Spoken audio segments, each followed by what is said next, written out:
Stone Temple Pilots is the name of the album, the single being Between the Lines. This record is kind of a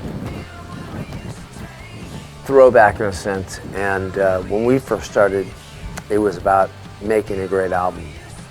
And we still look at it that way.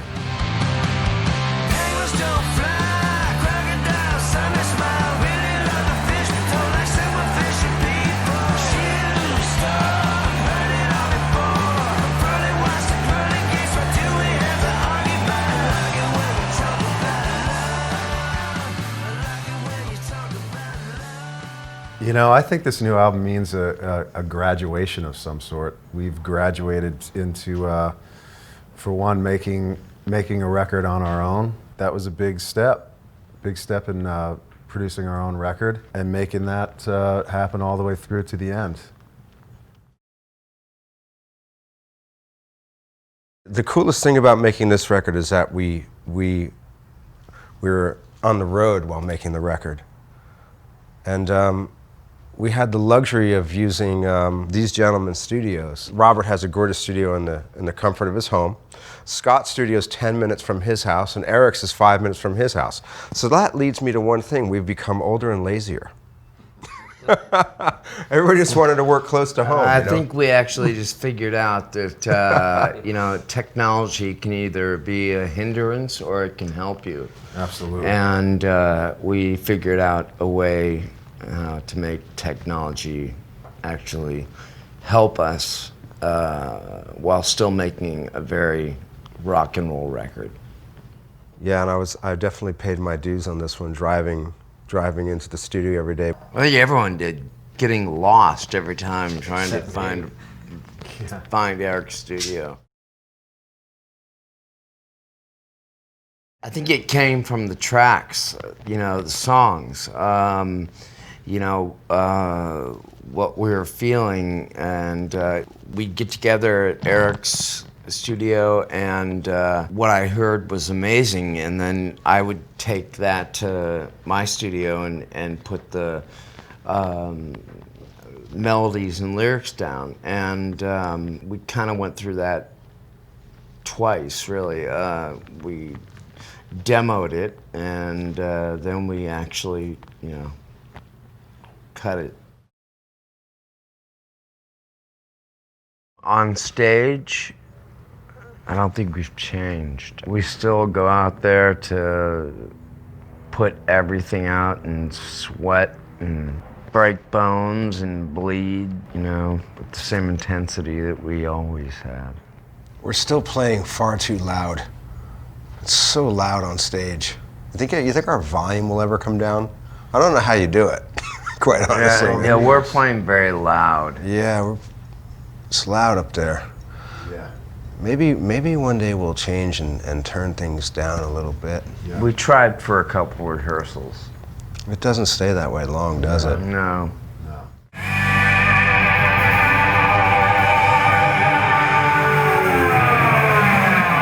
That's a mouthful. Yeah, it's that second to last line was on number 4. Yeah. Yeah. Heard the album at Dana's office this afternoon. Brilliant doesn't describe this work. The animal is hungry, and it will soon be feeding time. Congrats. 1, 2, 3, 4. I think In Between the Lines is a song that when you first hear it, you know without a doubt that it's something that your hardcore fans can gravitate to, and also it's a little bit more modern than, you know, the early '90s stuff we were doing. Between the Lines is one of those songs that you know, I was really thinking musically of how it would feel on stage to play that song. It's sort of like poetry, and then you get to what the meaning of the song is by the chorus. Yeah, Between the Lines was just a song that was written in the studio. I think when you get all your songs together, that kind of you think make the record, you kind of see what's kind of missing. We thought that tempo of song was needed for the record, so rocked it out. It's a process, and as it goes through each chamber, something else happens to it. And you know, the Scott's vocals and lyrics and melodies are usually the last thing to go down.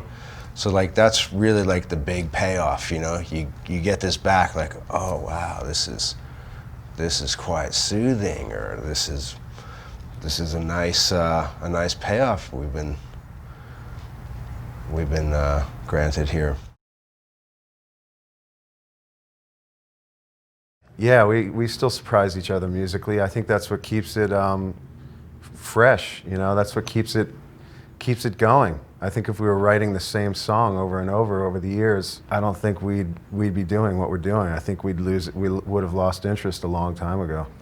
I think every album's different. You started off making a real rock record, and then we blossomed into something different after all the touring. We'll make a record that kind of pushes boundaries, and then kind of come back and make a rock record again, and it's sort of just been the pattern. Power to the people. I feel like the state of the music industry has gotten back into the hands of artists utilizing technology. It's not about building a career like it was when we first started. It's like throw it against a wall, see if it sticks. I think we were one of the last bands that actually got a chance to have a career. It was actually something we believed in, you know, having a career, making 5 or 6 records or 10 records, or you know, it was something we were interested in doing from the beginning. Dare I say 15?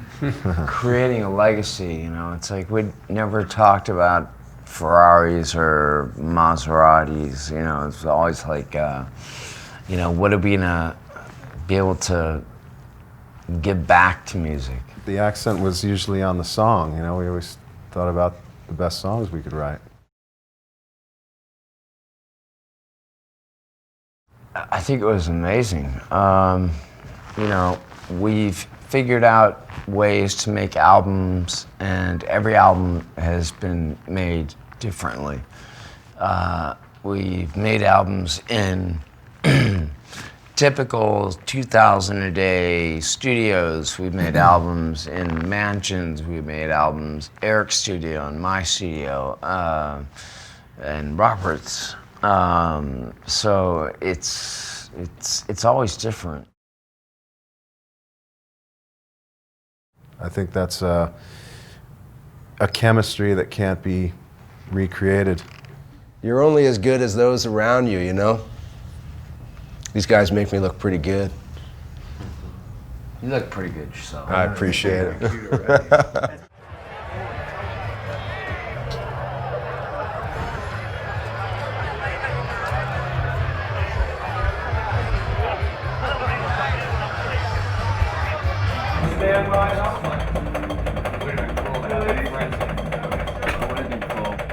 We're just saying we kind of wish we would have done stubs instead of a big venue with big production, just done it punk rock.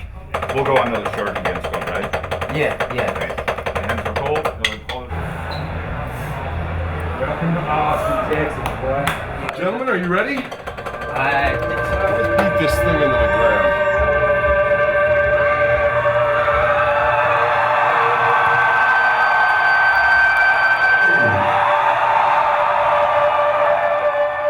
I think what's most important for us is not to Ape ourselves. paint the same painting.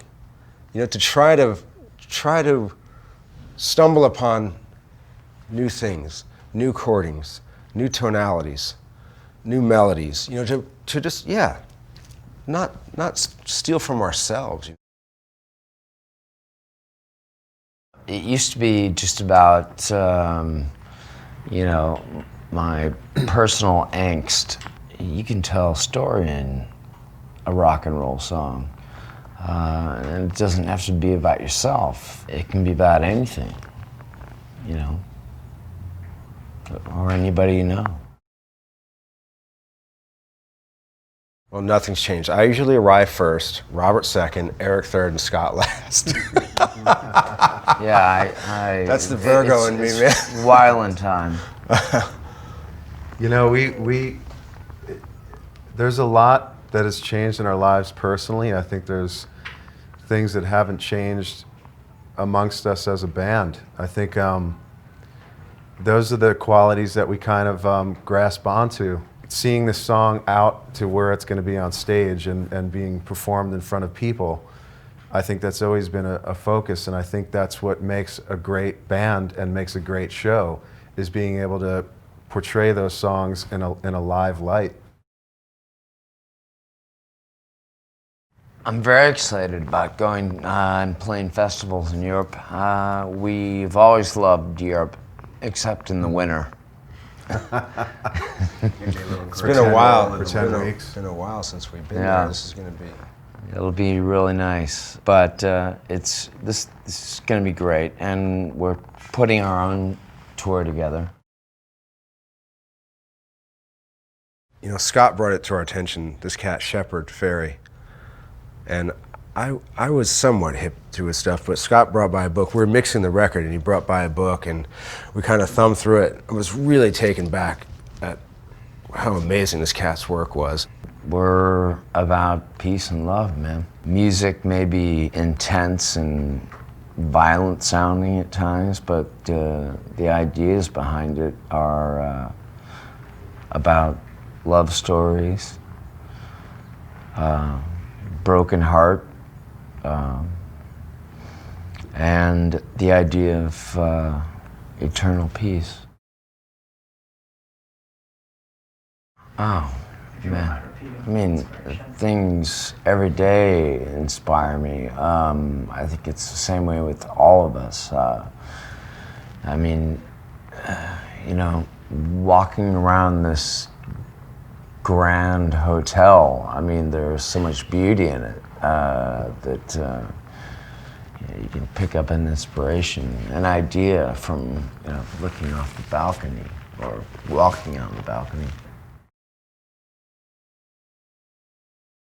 I think the two greatest rock bands, in my opinion, are the Beatles and the Stones. The Beatles were masters at writing, recording, and producing, where the Stones were the greatest rock and roll band alive.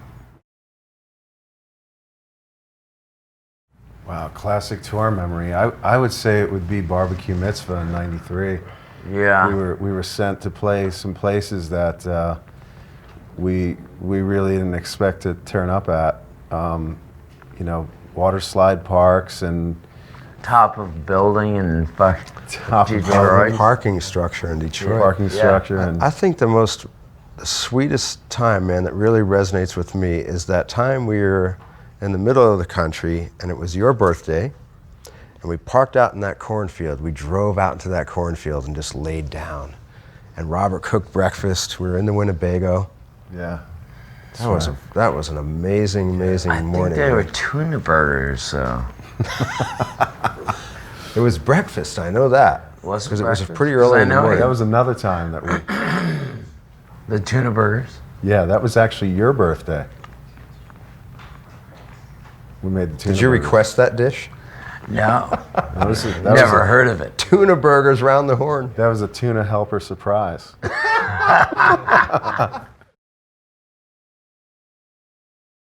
Check us out on tour. We're the best live band in the world. Don't listen to him. Don't listen to him. Fire! Fire! Hands on fire! Oh, man.